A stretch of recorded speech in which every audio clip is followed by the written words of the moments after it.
Welcome back. So before the games start today, there's a video I've been wanting to do this week, and I have to do it now because this is before the games officially get started. And that's talking about 16 players who are off to really good starts that might be unexpected. So this is not like Leon Draisaitl. We all knew how good Leon Draisaitl was, Connor McDavid, and others, right? So this is more of the 16 surprises, and they're in an order that I think is likely most to least. You guys can let me know in the comments section below who you've been most positively surprised by. These are the positive surprises so far, about 20% of the way into the season. So number 16, notice I've already got all the logos on the board.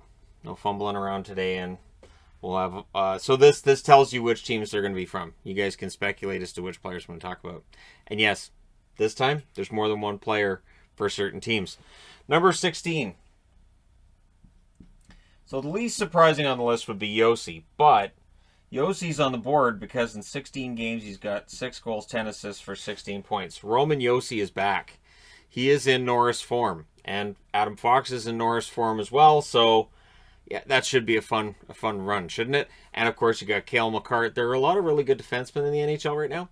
And so, yeah, we'll see how things go, but I have Josi on the board at number 16. Simple enough. Number 15 from the Carolina Hurricanes. I've talked about him before. He has to be on the board now too, and that's Tony DeAngelo. The start, I talked about it in the video yesterday on Carolina. 14 points in 15 games, 3 goals, 11 assists. That's a fantastic record. And Carolina is the reason why you're getting this video now rather than, say, between the first and second periods. Because I don't know what DeAngelo is going to do today. He might get another point. And then there'd be the, well, now you have to update it because when you were recording this, he'd actually had another point. So, no.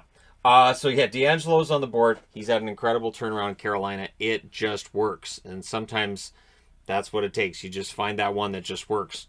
Number 14. A huge turnaround for Jonathan Quick. He is 4-4-1, 940 save percentage with 1 shutout. I don't think anybody expected Quick to have a 940 save percentage at this point. And it is a small sample size. So of the 3 goaltenders that are on this list, so this is a little different too, that I have goaltenders and skaters on the list too. Quick, it's been a remarkable turnaround for him so far this season. And Peterson's still likely going to be the guy who starts the most games, but Jonathan Quick's at least giving them something to think about, right? So turning back the clock. Number 13 from the Winnipeg Jets. So there was some discussion about whether or not Andrew Kopp could, follow up on what was a great breakthrough year last year. Yeah, he has. 5 goals, 11 assists, 16 points in 17 games. Andrew Kopp's giving them the kind of scoring that now matches his work ethic. He's not the only one either on the board who's got a really solid work ethic, which has helped him get to this stage. Kopp, I really like the player. I've always been a fan of his. And so it's been remarkable to see the start he's got off to this year. Almost a point per game. And I don't think anybody had him picked necessarily that high in fantasy. He's got to be doing pretty well for your fantasy league if you have him. Number 12. So at the start of the year, this actually shouldn't be Tampa. This should be Tampa. That's right. Never mind. I was looking at the wrong column. Good thing I have those on the board, huh? There you go. Number 12 is a Tampa Bay Lightning player. So, right around the start of the year, we saw with Kucherov getting hurt, right? So, Killorn steps into the void there, and it has 7 goals, 9 assists, 16 points in 15 games. He's above a point per game. I don't know how long this continues, but for Killorn, that is a fantastic start. He's outscoring some pretty big names on the Tampa Bay Lightning. And he's been a really good story. So Killorn ends up coming in at number 12 on the list. Number 11 on the list is somebody from Seattle. He's on an 8-game point scoring streak. And that's Jordan Eberle. So while a lot of Seattle is mired in not great play, for Eberle, it's been a pretty solid start. 9 goals, 5 assists for 14 points. That being in 17 games. But considering how anemic Seattle looks a lot of the time, Eberle's numbers are almost as impressive as Ghost's in Arizona. Ghost is not on the board. I considered Gostisbehere, but it's not on the board. But yeah, Eberle, 9 goals, 5 assists, 14 points. Played very well for Seattle. So at the very least, at the very least, if Ron Francis decides to move him at the deadline, you get a pretty hefty return. Obviously, with cap issues being as cap issues are, probably be dollar in for dollar out. But Eberle is playing really well. And if he decides to hold on to him, nobody would blame him on that either. Number 10. So going with an Oiler, again, it has to be something that is really, really noteworthy. And to me, the output so far that we've seen from Draisaitl and McDavid has been great. But Nugent Hopkins in 16 games, 1 goal, 18 assists, 19 points. And people will say, well, it's easy to get 18 assists when you're passing it to guys like McDavid and Draisaitl. Sure, but he's the one doing it. And for Ryan Nugent Hopkins right now, he's on pace for about, 95 points? So that's not bad. That's a pretty good year. I don't know that he necessarily keeps it up, but if he's on that line, he absolutely could. So as long as he stays on that line, he could stay at that kind of level. All right, number 9 from the Colorado Avalanche. And this one could absolutely fall between the cracks on this one. That's why I'm picking these guys that I picked. Nazem Kadri in 14 games, 5 goals, 14 assists for 19 points. 19 points in 14 games. He is on pace for a lot of points this year. So, again, when you've got an assist per game, as Kadri does, you're playing pretty well. Nazem's been excellent for Colorado, and in the absence of Nathan MacKinnon, they're still scoring by the bushel full, and Kadri's playing his role there. So you would think when MacKinnon comes back, Kadri's ability to produce those kinds of points will be affected, but I don't know how much, so we'll see. Number 8. From the Ottawa Senators, they've been off to a really rough start to the season, but Drake Batherson has taken his game to the next level. Now, the qualifier with Batherson is he is currently still in protocols, so as they come back from their layoff, Batherson won't be in the lineup, and it's a matter of does he just pick up where he left off, or is it going to take him a bit to pick it back up? But the 7 goals, 9 assists for 16 points in 14 games is excellent. Batherson's played very well. On an Ottawa team that's had a lot of disappointment, he has not been a disappointment, not in the slightest. Good run for Batherson and a very promising future. Number 7, going back to the Nashville Predators.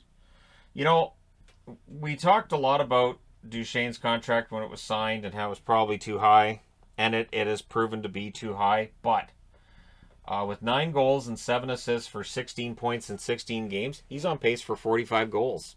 Duchesne has looked probably the best he's looked, I want to say, since he was really good in Colorado. I want to say since that it's been that long since I've seen Duchesne play and say, wow, really good player.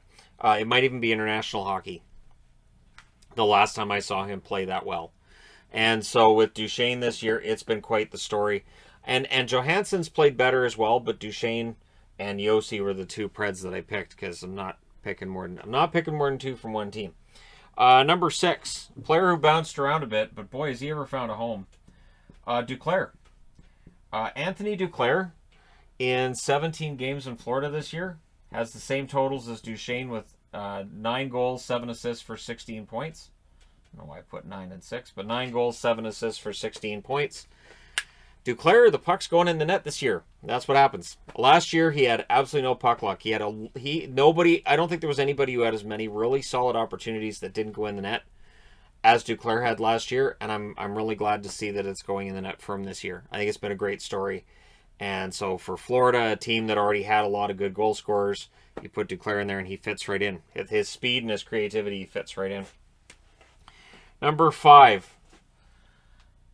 This is one of those hard workers, too. I'm really glad to see him doing well.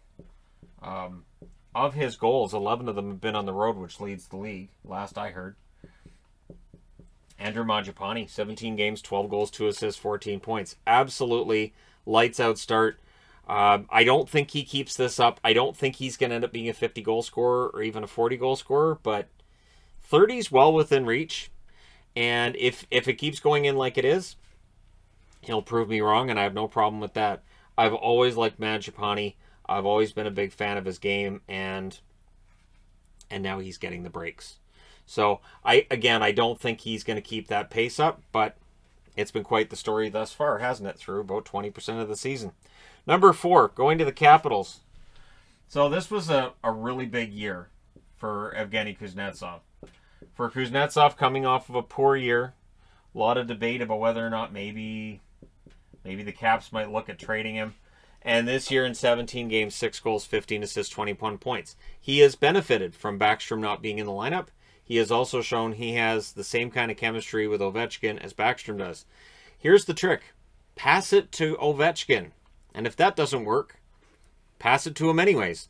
So it works. 15 assists for Kuznetsov, but he's also got the 6 goals. He's got 21 points, and he's playing very well. So for Kuznetsov, he might end up being on a 100-point pace throughout a large portion of the season. And if that is the case, do you put Backstrom on a different line, or do you put Backstrom and Ovi back together? It sounds like an obvious choice, right? Put Ovechkin and Backstrom back together when Backstrom's healthy, but I don't know. Kuznetsov's played really well with him. Number three, going back to the Flames. Threw myself off here. So Markstrom signs the big contract in Calgary, and it didn't work out that well last year. And there was some speculation, and I was worried about this too, that maybe it was a matter of, in Vancouver he had really good goaltending coaching, and maybe it's not working as well in Calgary. Well, this year's record 6-3-4, which isn't fantastic, but he does have the .942 save percentage to go with 5 shutouts. So yeah, when Markstrom's on, he's pretty darn good. 6 wins this year, and 5 of those wins are by shutout.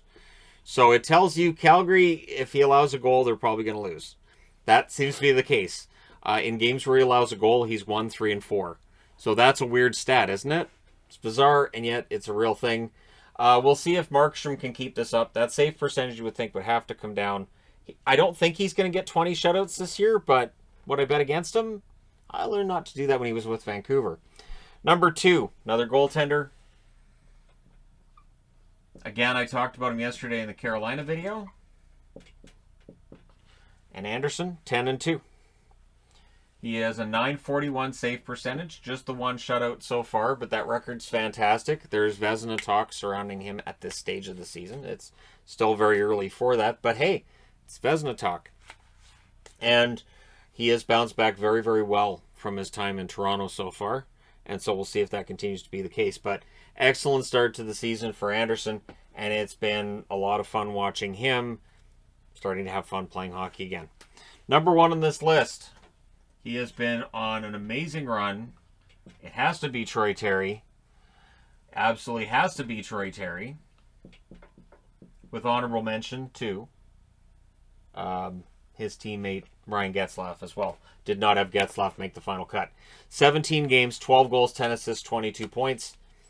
I don't know Troy Terry saw this coming. I think if you told Troy Terry before the season, hey, you're going to have 22 points in 17 games, he would have said you were mean and don't tease him. And honestly, this point scoring streak he's been on has been great, and it's legit. It's not like he's getting secondary assists all over the place, and he's he's on a point streak, but he's not necessarily playing that well. He's playing very well. He's very prominent, and he has been a huge part of Anaheim being relevant 20% into the season, and still being talked about in a positive manner. Troy Terry has shown that things in Anaheim have been run okay. That this team might be ready to win some games now. And who knows? They might end up being in the playoffs at the end of this season. And I think that's all right. I think that could be a lot of fun. So there you go. Let me know your thoughts in the comment section below as always. Don't forget to hit like and subscribe if you're browsing your way through. You just happened upon this video. Thank you guys so much for watching, for all your support. I will talk to you again soon.